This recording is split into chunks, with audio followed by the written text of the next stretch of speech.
آگے اللہ تعالیٰ کہتے ہیں اگلی آیت میں اللہ فرماتے ہیں وَمِنَ النَّاسِ اور لوگوں میں سے من وہ جو یعبد اللہ عبادت کرتا ہے اللہ کی علی حرف شک پر مبنی یا کفر کی حدود پہ کھڑے ہو کے یا اس اسلام کی حدود پہ کھڑے ہو کے. حرف جو ہے وہ کسی چیز کی حد کو کہتے ہیں یا پھر علماء نے حرف کی تعریف کی ہے. حرف کے متعلق علماء نے کہا ہے کہ پہاڑ کی چوٹی جو ہے اس کا بالکل آخر جو ہے اس کو حرف کہا جائے گا. تو وہ لوگ جو اللہ تعالی کی عبادت کرتے ہیں اللہ تعالی کی عبادت میں شک کرتے ہوئے یا پھر وہ جو اللہ کی عبادت کرتے ہیں بالکل کفر اور اسلام کی حد پہ کھڑے ہو کر. ان سے مراد کچھ علماء نے جو علماء ہیں مفسرین ہیں انہوں نے کہا اس سے مراد منافقین ہیں. منافق ہیں وہ لوگ جو اللہ تعالیٰ کی عبادت کرتے ہیں یا جو یہ کہتے ہیں کہ ہم تو مسلمان ہیں لیکن وہ منتظر ہوتے ہیں وہ انتظار میں رہتے ہیں کہ اچھا دیکھیں ہمیں فائدہ کہاں سے آتا ہے. اس لیے آگے اللہ تعالیٰ نے اسی آیت میں فرمایا فَإِنْ أَصَابَهُ خَيْرٌ اگر اس کو خیر پہنچتی ہے اگر وہ شخص جو بالکل حدود پہ کھڑے ہو کر اللہ تک کی عبادت کرتا ہے کفر اور اسلام کی حد پہ کھڑے ہو کے اللہ کی عبادت کر رہا ہوتا ہے فَإِنْ أَصَابَهُ خَيْرٌ جب اس کے ساتھ خیر کا معاملہ ہوتا ہے اس دنیا کے اندر خوشحالی دیکھتا ہے وہ دیکھتا ہے کہ رزق وافر اس کو مل رہا ہے سارے معاملات اس کے بہتر چل رہے ہیں اطمأن بہ وہ مطمئن ہو جاتا ہے اس دین کو دیکھ کر اس دین پر ہی. وَإِنْ أَصَابَهُ فِتْنَةٌ اور اگر اس کو فتنے سے مراد مصیبت اس کو کوئی مصیبت پہنچتی ہے انقلب علی وجہ انقلب یعنی واپس لوٹتا ہے علی وجہہ اپنے پرانے حال پر یعنی پرانے حال سے مراد کفر پر جو اس کا پہلے حال تھا. انقلب علی وجہہ وہ اپنے کفر والے حال پر واپس لوٹ جاتا ہے. آگے اللہ تعالیٰ اس کا نتیجہ بیان کر رہے ہیں کہتے ہیں اللہ تعالیٰ خسر الدنیا والآخرہ کہ یہ وہ شخص ہے جس نے دنیا کا بھی خسارہ پایا اور آخرت کا بھی خسارہ پائے گا. وہ ذالک هو الخسران المبین یہ چیز یہی واضح اور کھلا خسارہ اور گمراہی ہے. دنیا اللہ تعالیٰ نے یہاں پہ کہا کہ خسر الدنیا والآخرہ اس دنیا کے اندر بھی وہ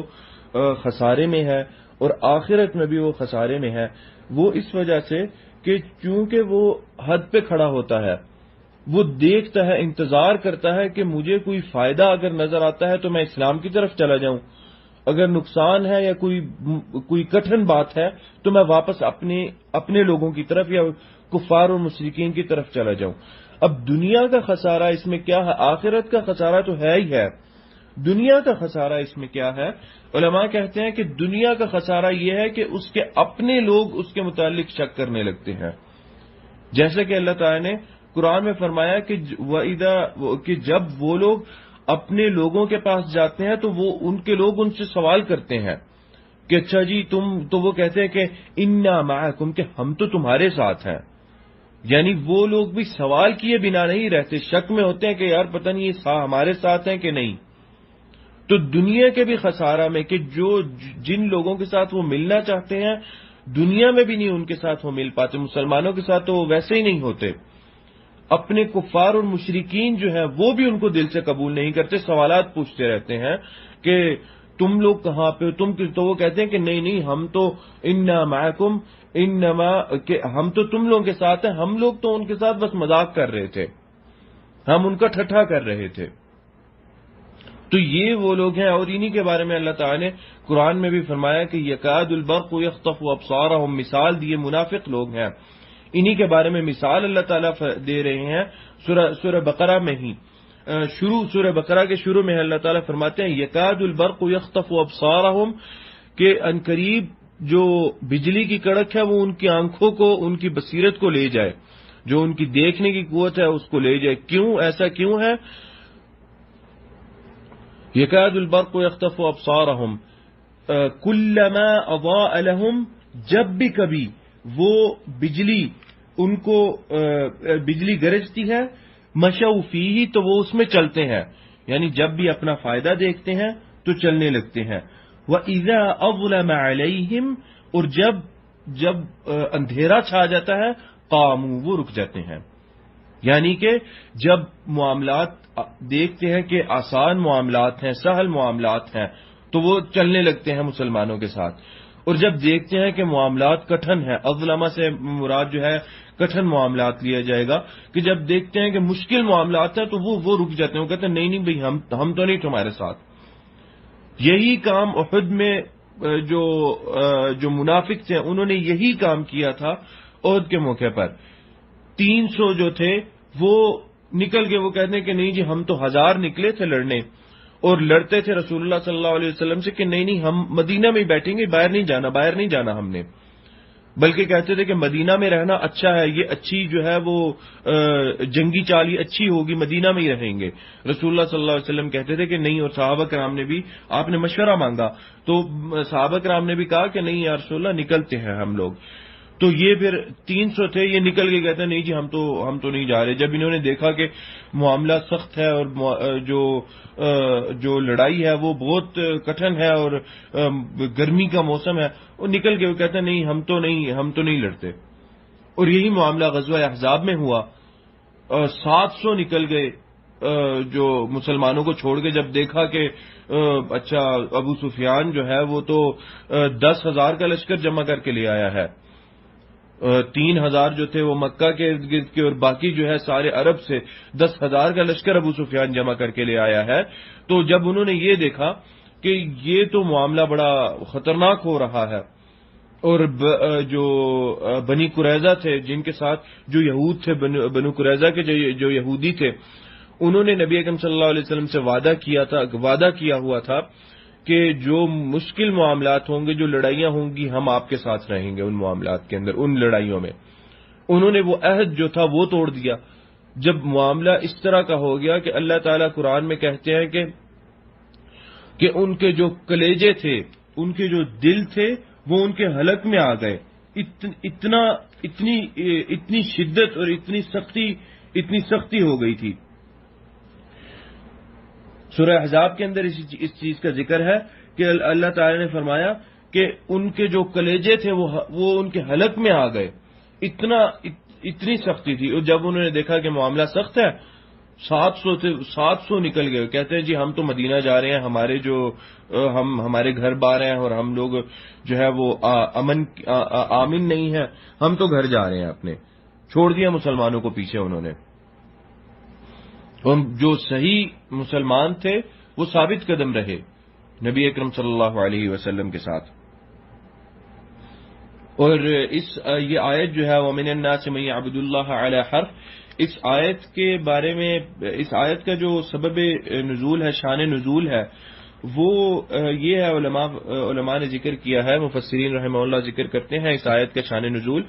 فرماتے ہیں کہ جو لوگ نیا ایمان لاتے ہیں ان کے اندر عقیدہ اور ایمان پختہ اور قوی نہ ہوتا. وہ لوگ آ کے مدینہ آ کے اگر ایمان لانے کے بعد وہ مثلا بیمار ہو جاتے یا ان کے ہاں صحت یاب رہتے، ایمان لانے کے بعد صحت یاب رہتے، اور ان کے ہاں کوئی بچہ پیدا ہوتا، خاص طور پہ لڑکا پیدا ہوتا، اور ان کے جو مویشی ہوتے وہ ان کے ہاں بھی کوئی ولادت ہوتی، تو وہ کہتے کہ ھذا دین صالح، کہ یار یہ تو دین بڑا اچھا ہے. یعنی اس خیر کی نسبت اس دین کی طرف کر دیتے، یعنی دین اسلام کی طرف کر دیتے. اور ذہن میں رکھیں یہ نسبت کرنا یہ شرک ہے، اگرچہ وہ دین کی طرف ہی کی جا رہی ہے، ہمارے دین اسلام کی، لیکن ہمارے عقیدہ توحید کے منافی ہے یہ چیز. یہ صریح شرک ہے، واضح شرک ہے. اور پھر امام بخاری نے یہ سبب نزول بیان کیا ہے بخاری کے اندر. اور پھر اگر اگر ان کو اسی سال بیماری آتی، مشکلات، مصائب، پریشانیاں پیش آتی، اور خاص طور پہ ان کے ہاں کوئی اولاد نہ ہوتی یا ان کے مویشی کوئی اولاد نہ دیتے، تو وہ کہتے کہ ہذا دین سوء، کہ یہ تو بڑا برا دین ہے، یعنی اس کی خیر کی اور شر کی نسبت اس دین کی طرف کر دیتے۔ تو ان کے بارے میں اللہ تعالیٰ نے نبی اکرم صلی اللہ علیہ وسلم کو یہ آیت نازل کی اور ان کے بارے میں واضح بتا دیا نبی اکرم صلی اللہ علیہ وسلم کو کہ وَمِنَ النَّاسِ مَن يَعْبُدُ اللَّهَ عَلَى حَرْفٍ، یعنی شک کی بنیاد پر اللہ تعالیٰ کی عبادت کر رہے ہوتے ہیں۔ تو رسول اللہ صلی اللہ علیہ وسلم ان لوگوں کے بارے میں جانیے اور ان لوگوں کے بارے میں بتائیں صحابہ کرام کو بھی، اور آگے سبب بھی اللہ نے بیان کر دیا، فَإِنْ أَصَابَهُ خَيْرٌ اطْمَأَنَّ بِهِ وَإِنْ أَصَابَهُ فِتْنَةٌ انقلب عَلَى وَجْهِهِ، کہ وہ واپس لوٹ جاتے ہیں اگر کوئی فتنہ یا کوئی مصیبت ان کو نظر آتی ہے۔ اور یہ اسی وجہ سے جو حدیث کے اندر جو سبب نزول بیان کیا ہے، ایمان کمزور ہوتے ہیں ان کے ایمان کے بارے میں، یا وہ اگر ایمان لاتے نبی اکرم صلی اللہ علیہ وسلم پر تو ایمان ہی لاتے کہ اچھا دیکھتے ہیں کہ دین کیسا ہے، دل سچا نہ ہوتا ایمان لانے کے معاملے میں۔ اسی طرح جب غزوہ حنین پہ نبی اکرم صلی اللہ علیہ وسلم فتح مکہ غزوہ حنین سے پہلے فتح مکہ تھی، فتح مکہ کے موقع پر بہت سارے لوگوں نے اسلام قبول کیا نبی اکرم صلی اللہ علیہ وسلم کے ہاتھ پر، چونکہ نبی اکرم صلی اللہ علیہ وسلم بڑا لشکر لے کے آ گئے تھے، اور کفار مکہ جو تھے اب وہ دیکھ رہے تھے کہ ہاں جو باتیں نبی اکرم صلی اللہ علیہ وسلم نے کی تھیں وہ تو ایک ایک کر کے سچ ہو رہی ہیں، تو پھر جو لوگ تھے وہ ایمان لانا شروع کر دیا، اور نبی اکرم صلی اللہ علیہ وسلم کی یعنی نبی اکرم صلی اللہ علیہ وسلم کا جو معاملہ تھا اہل مکہ کے لیے، جو آپ نے ان کو معافی دی اور جو ان کے لیے معاملہ آسان کر دیا کہ اچھا جی فلانے کے گھر جو چلا جائے گا وہ آمن ہے، فلانے کے گھر جو چلا جائے گا وہ آمن ہے، اچھا ہم اتنا بڑا لشکر لے آئے ہیں، ہمیں اگر اجازت دے دی ٹھیک ہے ہم نہیں لڑائی کریں گے، تو نبی اکرم صلی اللہ علیہ وسلم بنا لڑائی کے مکے کے اندر داخل ہو گئے اور جو امان دے دی، اچھا جی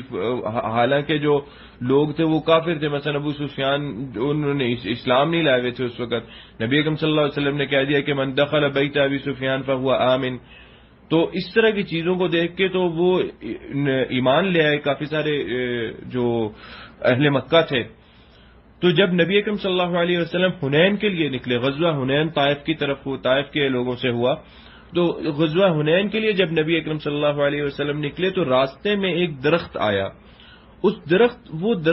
درخت کا نام ذات و انوات سے اس کو کہتے تھے، ذات کا مطلب ہے صاحب انوات کا مطلب ہے جس پہ چیزیں لٹکائی جائیں، یعنی وہ درخت جس پہ چیزیں لٹکائی جائیں۔ تو کفار جو تھے وہ جب بھی کسی جنگ پہ جاتے تو وہ اس درخت کے پاس سے ہو کے جاتے، اس درخت کے پاس آ کے تھوڑا سا سستاتے اور اپنے جو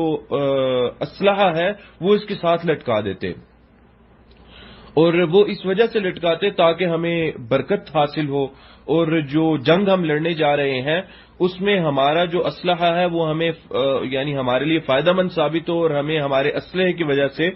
اسلحے کے اندر جو برکت ہے جو اس درخت سے مل رہی ہے اس کی وجہ سے ہمیں کامیابی نصیب ہو۔ تو وہ درخت رستے میں آیا، تو صحابہ کرام نے جو نئے نئے اسلام لائے تھے نبی اکرم صلی اللہ علیہ وسلم سے فرمایا یا رسول اللہ اجعل لنا ذات انواط کما لهم ذات انواط، کہ یا رسول اللہ ہمارے لیے بھی کوئی درخت ایسا بنا دے جس پہ ہم اپنی تلواریں اور اپنے نیزے لٹکائیں، جس کی وجہ سے ہمارے تلواروں اور نیزوں میں برکت آ جائے اور پھر ہم لڑائی کریں اور لڑائی میں جیتیں۔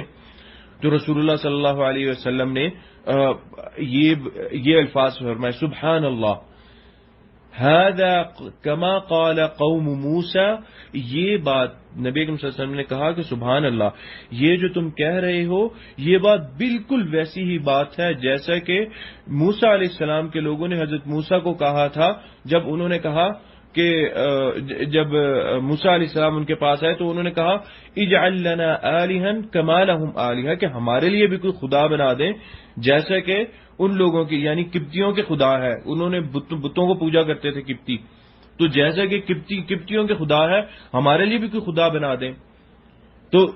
ذرا ملاحظہ فرمائیں، بات بہت بڑی ہے نبی اکرم صلی اللہ علیہ وسلم نے جو کہی ہے۔ تو سیم وہی بات ہے کہ کسی غیر اللہ کے ساتھ نسبت کر دینا کسی شر کی یا کسی نفع کی یا نقصان کی، وہ نسبت کرنا شرک ہے۔ تو یہی نبی اکرم صلی اللہ علیہ وسلم کو اللہ تعالیٰ نے بتایا اور یہ آیت نازل فرمائی۔ اس آیت کا شان نزول یہ ہے۔